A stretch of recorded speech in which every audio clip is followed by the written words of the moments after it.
এটা আমাদের মিডিয়ানের second video. এখানে আমরা স্টার্ট করব হচ্ছে, আচ্ছা পেজ নাম্বারটা প্রথমে বলে দিই। Page number 350, 350, page number 350। Exercise হচ্ছে 26.2, ঠিক আছে, 26.2 পেজ। কোশ্চেন নাম্বার 9 থেকে স্টার্ট করি। আগের ভিডিওতে 8 করেছিলাম, আরও কয়েকটা অঙ্ক করেছিলাম, তো এখানে হচ্ছে কোশ্চেন নাম্বার 9 স্টার্ট করছি। 8 আর 9 যদিও সেম অঙ্ক, তবুও বাই চান্স যদি কেউ না পেরে থাকে তাহলে সে দেখে নিতে পারবে, বা কোনো জায়গায় এখানে যোগ বিয়োগে ভুল হওয়ার বা গুণ ভাগ করতে গিয়ে ভুল হওয়ার অনেক চান্স থাকে, তো সেই রকম ধরনের কোনো ভুল হলে সে মিলিয়ে দিতে পারবি তোরা। তো প্রথমে কি বলেছে কোশ্চেন দেখো, মিডিয়ান বের করতে বলেছে, ঠিক আছে, যেখানে হাইটস অফ স্টুডেন্টস দেওয়া আছে, ঠিক আছে, ছাত্রদের উচ্চতার মধ্যমা বের করতে বলেছে। তো কোশ্চেন নাম্বার 9, এক্সারসাইজ 26.2, পেজ নাম্বারও লিখে দিই, পেজ 350, ঠিক আছে। প্রথমে আমরা হাইট দেবো, মানে হেডিং দেব, যেমন মিডিয়ানে আগে আমরা শিখেছি। ফার্স্টে আমি কি করলাম, এখানে হেডিংগুলো দিয়ে দিলাম। বাংলা বই আছে উচ্চতা, বাসে ব্র্যাকেট ড্যাক লেখা আছে সেন্টিমিটার, মিস করবি না। প্রথমে বাংলাগুলো বলে দিয়েছি, বেঙ্গলি ভার্সানে ছাত্রদের সংখ্যা, এই যে ছাত্রের সংখ্যা লেখা আছে। তার পাশে তোকে সব অঙ্কে এই হেডিংটা দিতে হবে, ক্রমযৌগিক পরিসংখ্যা। তো ক্রমযৌগিক পরিসংখ্যার ব্যাপারে তোরা ক্লাস 9-এ পড়েছিলি, ইংলিশে যাকে বলা হয় কিউমুলেটিভ ফ্রিকোয়েন্সি।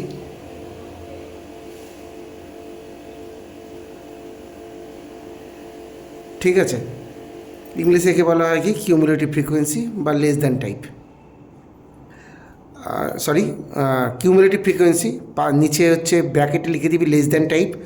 আর বেঙ্গলি ভার্সানে ক্রমযৌগিক পরিসংখ্যা, ক্রমযৌগিক পরিসংখ্যার নিচে ব্র্যাকেটে লেখা আছে দেখ ক্ষুদ্রতর সূচক, ঠিক আছে, তো এরকম লিখে দিবি সব অঙ্কের ক্ষেত্রে, এটা তো কমন।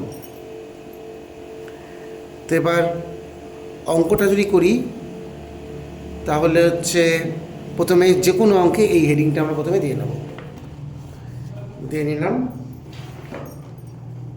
নেবার পরে এবার নেক্সট হচ্ছে, আচ্ছা ডেটাগুলোকে দেখে দেখে বসানো হয়নি, বসিয়ে নিই।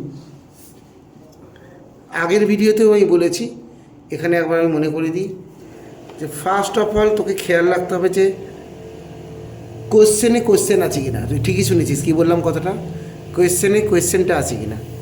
এটা তো কোয়েশ্চেন আছে কি না মানে কি বোঝায়, ক্লাস 9-এও স্ট্যাটিস্টিক্সে তোদেরকে বারবার করে তোদের স্যার ম্যামেরা শিখিয়েছিলেন যে স্ট্যাটিস্টিক্সে যা কিছু কাজ হয় সব হচ্ছে ক্লাস বাউন্ডারি নিয়ে হয়, ক্লাস লিমিট দিয়ে কখনো কাজ হয় না। ক্লাস বাউন্ডারি ক্লাস লিমিটের সম্পর্কে একবার হালকা এক্ষুনি মানে কিছু সেকেন্ডস একটুখানি বলে নিই ব্যাপারটা কি। যেমন এই অঙ্কটা দেখ, যেটা আমরা করবো এখন 135 থেকে 140, নেক্সট ডেটাটা যে স্টার্ট হয়েছে আবার 140 থেকেই শুরু হয়েছে 145 পর্যন্ত, তারপরেরটা আবার 145-এ শুরু, 150-তে শেষ। দেখ যেখানে শেষ হচ্ছে 150-এ শেষ হলো, শুরু হচ্ছে 150 থেকে। এগুলোকে আমরা বলি কি ক্লাস বাউন্ডারি, ঠিক আছে। আমরা অঙ্ক করার সময় চাইবো যে কোশ্চেনে এটাই দেওয়া থাকুক, এটাই সবসময় দেওয়া থাকুক। এটা না দেওয়া থাকলে আমাদেরকে এরকম বানিয়ে নিতে হয়। যেমন মনে কর আগের ভিডিওটাই করেছিলাম 12 নম্বর অঙ্ক, দেখ 1 থেকে 5 ছিল, পরের ডেটাটা দেখ 5 থেকে শুরু হয়নি, 6 থেকে স্টার্ট হয়েছে। তখন এগুলোকে কি করতে হয়, তখন ওখানে শেখানো হয়েছে। তারপর কোশ্চেন নাম্বার 13-এও দেখ 51 থেকে 60, তারপর এটা 60 থেকে স্টার্ট হওয়া উচিত ছিল, দিয়েছে 61 থেকে 70, 60 থেকে স্টার্ট হয়নি, এরকম সিচুয়েশান। এগুলো হচ্ছে সব, এগুলো হচ্ছে ক্লাস লিমিট, এটাকে ক্লাস বাউন্ডারিতে কনভার্ট করতে হয়। তো যাই হোক, এখন যে অঙ্কটা আছে সেই অঙ্কে আমি কি দেখছি, ক্লাস বাউন্ডারি দেওয়া আছে, মানে 140-এ শেষ তো পরেরটা 140 থেকে শুরু, 145-এ শেষ তো পরেরটা 145 থেকেই শুরু, এভাবে চলছে। আমরা চাই সমস্ত অঙ্কে এরকমই থাকুক। তো কোয়েশ্চেন কোনটাকে বলে, এই জিনিসটাকেই কোয়েশ্চেন বলে, যদি ক্লাস বাউন্ডারি দেওয়া থাকবে আর তার সাথে যেটা দেওয়া আছে দে আর কল্ড ফ্রিকোয়েন্সি, বাংলায় বলা হয় হচ্ছে পরিসংখ্যা। কি বলা হয়? পরিসংখ্যা। আর ইংলিশে বলা হয় ফ্রিকোয়েন্সি। ঠিক আছে, তো আমরা প্রথমে ডেটাগুলোকে লিখে নিই। কত আছে দেখে দেখে লিখছি আমি এখানে। 135 থেকে 140। আমি কোশ্চেন নাম্বারটা এত বেশি জায়গা নিয়ে নিয়েছি যে অঙ্কটাই করতে অসুবিধা হচ্ছে এবার। যাই হোক, তা 135 থেকে 140, আর পাশে তোমার দেওয়া আছে 6। সবার প্রথমে কোশ্চেনের মানে বোঝ। এই কথাটা মানে কি? এই কথাটা মানে হচ্ছে, সাপোজ কোনো একটা স্কুল আছে, কোনো একটা ক্লাস আছে যেখানে 135 সেন্টিমিটার থেকে 140 সেন্টিমিটার হাইটের ছেলে মেয়ে সেই ক্লাসে বা সেই স্কুলে আছে 6 জন। কোশ্চেনের মানে হচ্ছে এটা। ঠিক আছে, অনেকে অঙ্ক তো করে দেখো, এটা কী মানেটা না বুঝিয়ে অঙ্ক করে দেয়, তো এটাকে খেয়াল রাখতে হবে তোকে। নেক্সট পার্ট হচ্ছে, পরেরটা আবার বলেছে 140 থেকে 145 কজন আছে? 10। তারপরে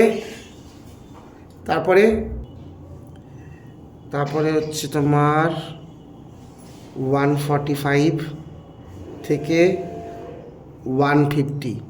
আই হোপ এগুলো মানে বুঝতে পারছিস কী বললাম আমি তখন। 140 থেকে 150 পাশে কোশ্চেনে দেওয়া আছে হচ্ছে তোমার 19। কথাটা মানে হচ্ছে সিম্পল, 145 সেন্টিমিটার থেকে 150 সেন্টিমিটার হাইটের ছেলে মেয়ে আছে 19 জন। ঠিক আছে, তো বাকি ডেটাগুলো আমি লিখে নিই, এগুলোর জন্য ভিডিওটাকে লম্বা করছি না, এগুলো লিখে নিয়েছি। এবার আছে ক্রমযৌগিক পরিসংখ্যা, ব্র্যাকেটে লেখা থাকবে ক্ষুদ্রতর সূচক, ইংলিশে কিউমুলেটিভ ফ্রিকোয়েন্সি, ব্র্যাকেটে লেখা থাকবে লেস দ্যান টাইপ। তো প্রথমে হচ্ছে খুব সোজা ভাষায় বলতে গেলে এই কথাটা মানে কি? কথাটা মানে হচ্ছে 140 জনের চেয়ে কম হাইটের ছেলে মেয়ে কজন আছে? না 6 জন আছে। এখানে লিখে দিলাম 6, এই জন্য লেস দ্যান টাইপ, ক্ষুদ্রতর সূচক। এই যে এই কথাটা মানে কি, 140 থেকে 145, 140 থেকে 145 সেন্টিমিটার হাইটের ছেলে মেয়ে কপিস আছে? 10 পিস, বুঝলি? মানে 10 জন আছে। তাহলে ভাব, কমন সেন্স লাগা, 135 থেকে 140 সেন্টিমিটার হাইটের ছেলে মেয়ে আছে 6 জন। ঠিক আছে, 135 থেকে 140। এবার বললাম 140 থেকে 145-এর মধ্যে আছে 10 জন। যদি আমাকে কেউ জিজ্ঞাসা করে যে 145-এর নিচে কজন আছে, বা 145 সেন্টিমিটার থেকে কম হাইটের ছেলে মেয়ে কজন আছে, এই 10 জন তো আছেই, সঙ্গে এই 6 জনও আছে, তাই 10 আর 6 16 জন। আচ্ছা, একটা কথা বলে নিই, অ্যাকচুয়ালি এটা 140 থেকে 145 যে লেখা আছে, এই কথাটা মানে স্ট্যাটিস্টিক্সে আলাদা, যেটা ক্লাস 9-এ শেখানো হয়। আমি এটা মনে করিয়ে দিই, এই যে 135 থেকে 140 কথার মানে কিন্তু হচ্ছে যে 135 থেকে শুরু, কিন্তু 140-তে শেষ নয়, কিন্তু 140-র আগে পর্যন্ত। স্ট্যাটিস্টিক্স এটার মানে এটা বোঝায়। 140 থেকে 145, এটা মানে 140 থেকে শুরু, কিন্তু 145-এর আগে পর্যন্ত। সেই জন্য আমি কথাটা কী বলছি, 140-র চেয়ে কম হাইটের ছেলে মেয়ে কজন আছে? 6 জন। 145-এর চেয়ে কম হাইটের ছেলে মেয়ে কজন? এই 10 জন প্লাস আগের 6 জন, ওরাও তো 145-এর চেয়ে কম। 135 থেকে 140 মানে কি 145-এর চেয়ে কম হলো না? কম হলো, তাই 16 জন। এবার এত জ্ঞান বিজ্ঞান যদি কেউ শুনতে না ইচ্ছা করে, তার জন্য খুব সোজা সাপটা রাস্তা আছে। কী ব্যাপার? প্রথমে 6কে বসিয়ে দাও, এটা যোগ করে এখানে বসাও। নেক্সট এটা যোগ করে এখানে বসাও। 16 আর 9 25 আর 10 35। এটা যোগ করে এখানে বসাও, 35 37 57। আর যদি মনে হচ্ছে না আমি মানে জ্ঞান বিজ্ঞান অ্যাপ্লাই করে করবো, তাহলে ভাবতে পারো, তাহলে ওরমভাবে যোগ করে করতে পারো। এই যে 140 হয়েছে, নিচে কজন আছে? 10 আছে 16 জন, মানে 16 জন হলো। 150-র চেয়ে নিচে কজন আছে? এখানকার 19, আর আগের দুখানা মিলে হয়েছিল 16, সেই জন্য এটা যোগ করে এখানে বসানো হলো। 155-এর নিচে কজন আছে? এখানকার 22, আগে এগুলো যোগ করে পাওয়া গেছে 35, তো এটা যোগ করে এখানে বসানো হলো। আর নাহলে ইজিয়েস্ট ওয়ে, এটা যোগ করো ভাই, এখানে বসিয়ে দাও 77, মানে সস্তায় পুষ্টিকর টেকনিক। 7 আর 6 13, 3 পায়ে থাকে 1, 7 8 আর 1 9 হলো। আবার এটা যোগ করো, এখানে বসিয়ে দাও, কত হলো? 100। ঠিক আছে, এটা করার পরে আমরা নিচে একটা দাগ টানবো। দাগ টানার পরে এই যে এটাকে কী বলা হয়? ফ্রিকোয়েন্সি। এই জায়গাটাকে আমরা এরকম এক্সটেন্ড করে, এই জায়গাটা আমরা এরকমভাবে ক্ষোভ করে এখানটাতে একটা এন লিখব, এন ইজ ইকাল টু, যেগুলো সব কটাকে যোগ করব। আমরা সবাই জানি যেগুলো সব কটাকে যোগ করলে এই 100ই আসবে এখানে যখন 100 এসছে। সেই জন্যই তোর কাজ হচ্ছে এটা দেখে দেখে এখানে কখনো বসাবি না, কারণ এটাই এখানে আসার কথা, সেই জন্যই তো এটা এখানে বসাবি না। কেন? এগুলোকে যোগ করে চেক করবি এটা আসছে কিনা, তবে তুই বুঝতে পারবি যে ভেতরে কোনো ভুল হয়েছে কিনা। যদি দেখিস যে এটা যোগ করে যেটা আসলো এটা মিলছে না, তার মানে ডেফিনেটলি ভেতরে কোথাও একটা ভুল হয়েছে। চলো যোগ করি, 10 আর 6 16 আর 9 25 আর 10 35, 37 আর 10 20 77, 77 আর 20 97, কী হলো, সরি ভুল করলাম, 19 25 আর 35, 35 37, 37 আর 20 57, হ্যাঁ 77, 77, 83, 93 আর 100, ঠিক আছে। এন ইজ ইকাল টু কত হলো? 100। তার মানে এখান থেকে কী বুঝলাম আমি, এখনও পর্যন্ত যা যা করেছি সব ঠিক করেছি, কোনো ভুল এখনও হয়নি, ঠিক আছে। নেক্সট,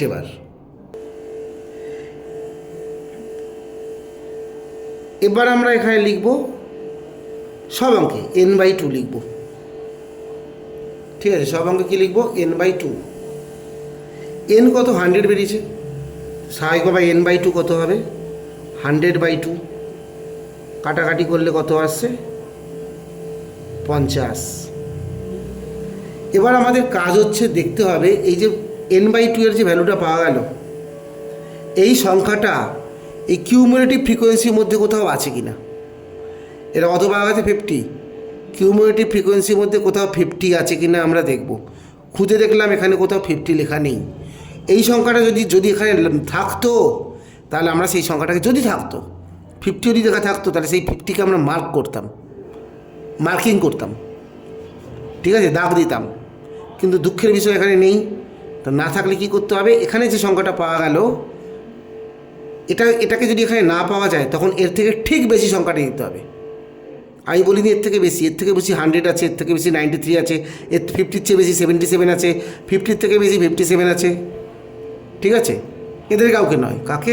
50-র থেকে ঠিক বেশিতে দেখে, 50 থেকে ঠিক বেশিকে 57।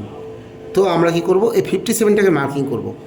মার্কিংটা কীভাবে করব? এই পুরো ঘরটাকে এরকমভাবে বক্স করে দেব। বক্স করে দিয়ে এই যে এটার পাশে এখানটা লিখব মিডিয়ান ক্লাস, এখানটার পাশে কি লিখব? Median class. আচ্ছা, বাই দ্য ওয়ে আমরা এটা কী পড়ছি? আই হোপ আমি বলেছি এই চ্যাপ্টারটার নাম হচ্ছে মধ্যমা। প্রথমেই বলেছি এটা মানে মধ্যমা সেকেন্ড ভিডিও। মধ্যমার ইংলিশ হচ্ছে মিডিয়ান। তো এখানটা আমরা কী লিখব? বাংলায় লিখব মধ্যমা শ্রেণী, আর ইংলিশে লিখব মিডিয়ান ক্লাস। এবারে আমাদের কাজ হচ্ছে এটা বের করার পরে এখানে দেখা আমরা বললাম লিখব, লিখে দিয়েছি মধ্যমা শ্রেণী, পাশে ব্র্যাকেটে কী লেখা? Median class. সরি, বাংলায় লেখা মধ্যমা শ্রেণী, ইংলিশে লেখা মিডিয়ান ক্লাস, ঠিক আছে। এবারে মিডিয়ান বের করার একটা সিম্পল ফর্মুলা আছে, সেই ফর্মুলাটাকে আমরা অ্যাপ্লাই করব। কী লিখব? সুতরাং যে দেয়ারফোরটা দেখা যাচ্ছে না, দেয়ারফোর মিডিয়ান মানে হচ্ছে বাংলায় মধ্যমা ইজ ইকাল টু দিয়ে ফর্মুলাটা লিখি। এটা হচ্ছে ফর্মুলাটা, L plus n/2 minus CF into H। শুনলি? L plus n/2 minus CF into H, এটা হচ্ছে ফর্মুলা। কোনটা কী মানে সব আমি এক করে বলে দেবো। এরপরে নিচের লাইনে একটা একটা করে আমি বলছি কী জিনিস। এল মানে lower class boundary of median class. এই যে এদের প্রত্যেকটাকে বলা হয় কি এক একটা ক্লাস বাউন্ডারি। তো আমরা কোন ক্লাস মিডিয়ান ক্লাসের, তোরা ক্লাস 9-এ পড়েছিলি যে এটাকে বলে আপার ক্লাস বাউন্ডারি, এটাকে লোয়ার ক্লাস বাউন্ডারি, এটাও upper class boundary, lower class boundary, সব পড়ে তাই। তো মিডিয়ান ক্লাসের লোয়ার ক্লাস বাউন্ডারি, এল মানে হচ্ছে lower class boundary of median class, মানে বাংলাটা হচ্ছে মধ্যমা শ্রেণীর নিম্ন শ্রেণী সীমানা। তাহলে এখানে এলের জায়গায় কত লিখব? 150। নেক্সট হচ্ছে প্লাস n/2 মানে কত? 50। Minus CF. সিইউএফ মানে হচ্ছে মধ্যমা শ্রেণীর মিডিয়ান ক্লাসের ঠিক আগের শ্রেণীর মানে ঠিক আগের ক্লাসের কিউমুলেটিভ ফ্রিকোয়েন্সি। এই যে কিউমুলেটিভ ফ্রিকোয়েন্সি, মধ্যমা শ্রেণী যেটা মধ্যমা শ্রেণীর কিউমুলেটিভ ফ্রিকোয়েন্সি বলিনি, মধ্যমা শ্রেণীর ঠিক ওপরে যে আছে মানে 35, সিএফের জায়গায় সেটা বসবে। মধ্যমা শ্রেণীর ঠিক আগের শ্রেণীর কিউমুলেটিভ ফ্রিকোয়েন্সি। আর এফ মানে কি? Frequency of median class. তাহলে এখানে এফ কি হবে? এফ হচ্ছে ফ্রিকোয়েন্সি অফ মিডিয়ান ক্লাস। সিএফকে বলেছি কিউমুলেটিভ ফ্রিকোয়েন্সি, দেখো বোঝাই যাচ্ছে সিএফ কিউমুলেটিভ ফ্রিকোয়েন্সি, কিন্তু cumulative frequency of median class না, কিন্তু মিডিয়ান ক্লাসের মধ্যমা শ্রেণীর ঠিক আগের শ্রেণীর কিউমুলেটিভ ফ্রিকোয়েন্সি 35। আর এফ মানে হচ্ছে ফ্রিকোয়েন্সি অফ মিডিয়ান ক্লাস। এটা ফ্রিকোয়েন্সি, এটাকে ফ্রিকোয়েন্সি বলে, ক্লাস 9-এ পড়েছি, পরিসংখ্যা বলে। এফ মানে ফ্রিকোয়েন্সি অফ মিডিয়ান ক্লাস, মানে মধ্যমা শ্রেণীর ফ্রিকোয়েন্সি, মধ্যমা শ্রেণীর পরিসংখ্যা, মানে 22 ইন্টু এইচ। এইচ মানে হচ্ছে class length of median class, মধ্যমা শ্রেণীর শ্রেণী দৈর্ঘ্য। এটা মধ্যমা শ্রেণী, এটা মিডিয়ান ক্লাস, এর শ্রেণী দৈর্ঘ্য মানে ক্লাস লেংথ।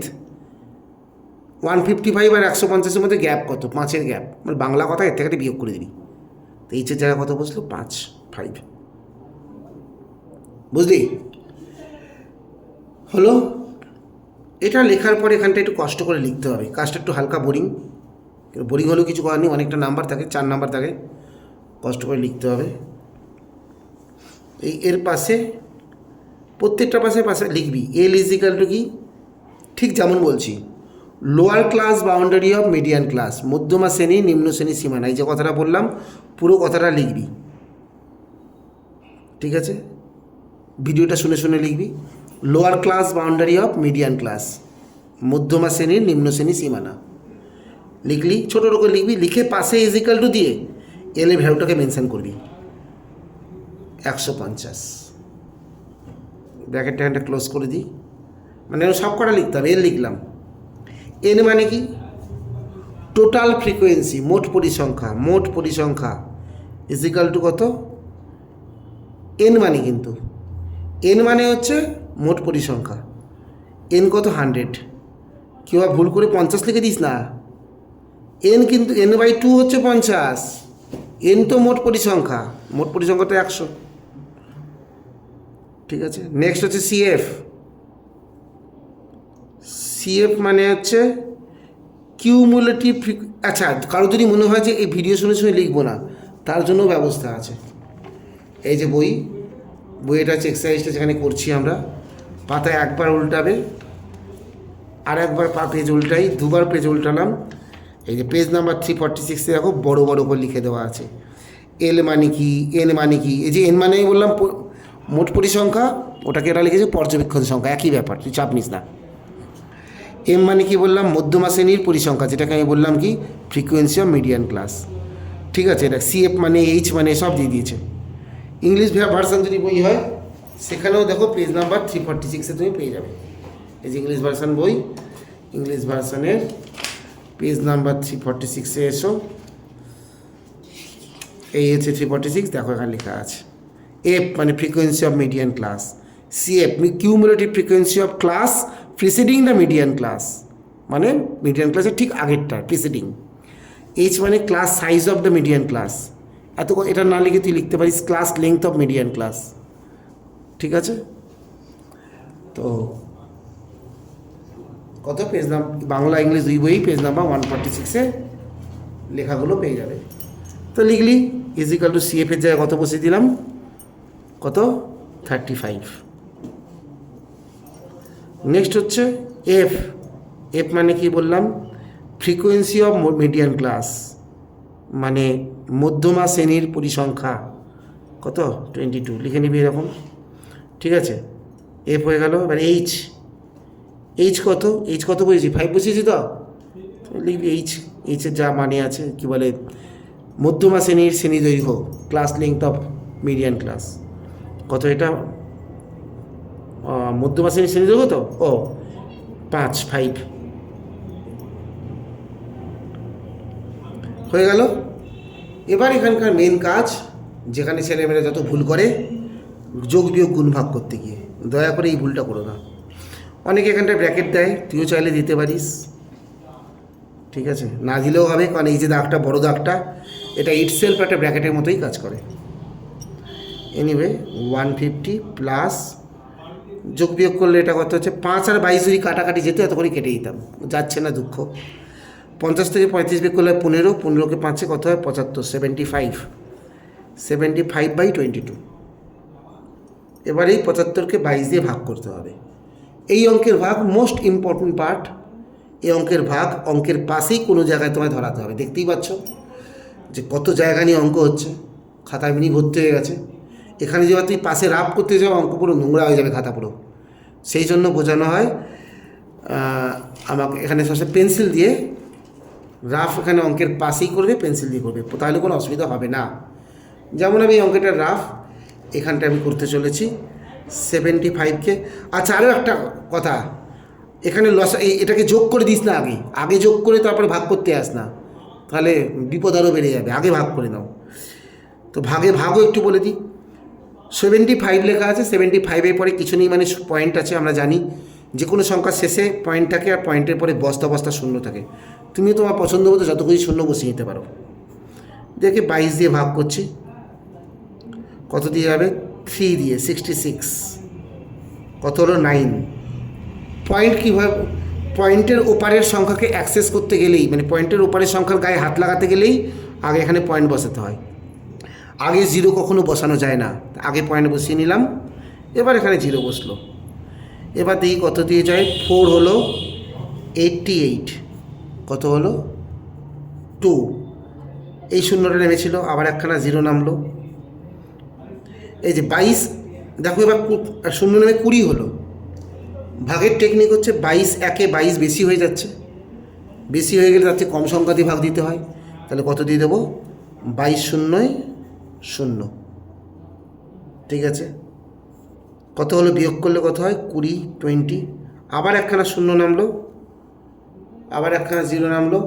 এবার আবার ভাগ দেবো কত দিয়ে 9 দিয়ে যাবে, 22-9 198, আর দরকার নেই, এনাফ হয়ে গেছে 198, অনেক হয়ে গেছে। এনাফ হয়ে গেছে মানে কি, পয়েন্টের পরে 3 ঘর বের করতে হয়। বলিনি যে এখানে টোটাল 3খানা সংখ্যা থাকবে, একবারও বলিনি, বলেছি পয়েন্টের পরে 3টে সংখ্যা বের করতে হবে। কিন্তু মোস্ট ইম্পর্ট্যান্ট আবার একটা কথা, দেখো কি করছি, এখানে 150 লিখলাম, প্লাস লিখলাম, 75কে 22 দিয়ে ভাগ করে কত হয়েছে 3.409। কিন্তু এখানে পয়েন্টের পরে 3টে সংখ্যা এখানে বার করব, কিন্তু লেখার বেলায় পয়েন্টের পরে বলেছি পয়েন্টের পরে 2টো সংখ্যা লিখব। তাহলে 3টে সংখ্যা কেন বের করলেন, 2টো সংখ্যা লিখবো বলেই তো 3টে সংখ্যা বের করলাম। সেই ক্লাস 5-6 শেখানো হতো, এটাকে বলে কি অ্যাপ্রক্সিমেশন, মানে তোমার আসন্ন মান। শেষ সংখ্যাটা যদি 5 থাকে কিংবা 5-এর চেয়ে বেশি থাকে, তাহলে আগের সংখ্যার সঙ্গে 1 যোগ করতে হয়। এখানে লাস্ট সংখ্যাটা কত আছে 9 আছে, তার মানে আগেরটার সঙ্গে 1 যোগ করতে হবে। 3.40 আছে, ওটা বসবে 3.41।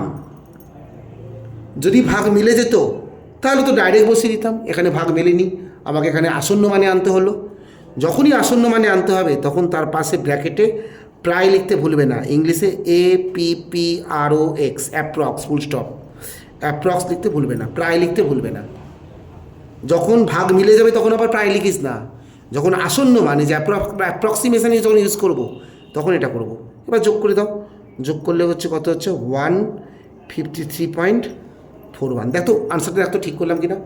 আচ্ছা, আর একটা কথা হচ্ছে, এই যে প্রায়টা যে লিখেছি এই লাইনের পাশে, এটা আবার কন্টিনিউয়াস, মানে কন্টিনিউ হবে। এর পরের লাইনেও এখানটাতে ডট দিয়ে দেবো। শুধু তাই নয়, যখন আনসার লিখবো এখানে আনসার কী লিখবো, দ্য রিকোয়ার্ড মিডিয়ান, নির্ণেয় মধ্যমা।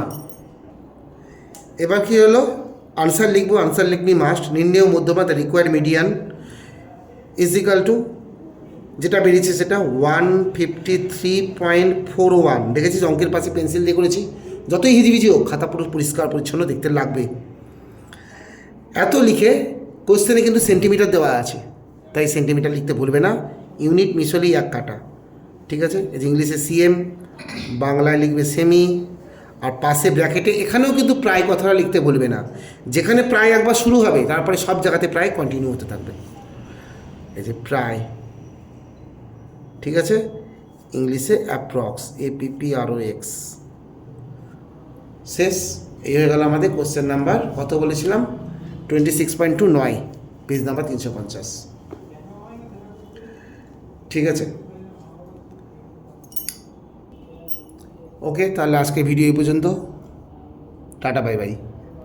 এরপরে তোমাদের বাকি যত অঙ্কগুলো আছে এই দোকানে ভিডিওতে যেগুলো করালাম সেগুলো তো তোমরা করলে, বাকি যেগুলো আছে তোমরা সবাই হোমওয়ার্ক করবে, করে কমেন্ট সেকশানে জানাবে যে তোমরা কে কোন অঙ্কটা পারলে না, সেগুলো আমি তোমাদের করে দেব। তোমরা বেশি করে লাইক শেয়ার সাবস্ক্রাইব করবে, কারণ দেখতেই পাচ্ছ আমার বাড়িতে বোর্ড নেই, খাতায় অঙ্ক করছি। ঠিক আছে, তোমরা লাইক শেয়ার সাবস্ক্রাইব করলে আমি টাকা পয়সা ইনকাম করতে পারলে আমি একটা বোর্ড কিনে পরে তোমাদের বোর্ডে অঙ্ক করবো। ঠিক আছে, আবার ভাবিস না আগের বোর্ড, আগে যে স্যার আগের ভিডিও যে বোর্ডটা ছিল ওটা কিন্তু আমার নয়, ওটা ভাড়া নিয়েছিলাম আমি, পাশের বাড়ি থেকে ভাড়া নিয়েছিলাম, বুঝলি, মানে ঘন্টায় 15 টাকা করে ভাড়া নিয়েছিল। যাই হোক, তোমরা আমাকে একটা নতুন বোর্ড কিনতে হেল্প করো। ধন্যবাদ।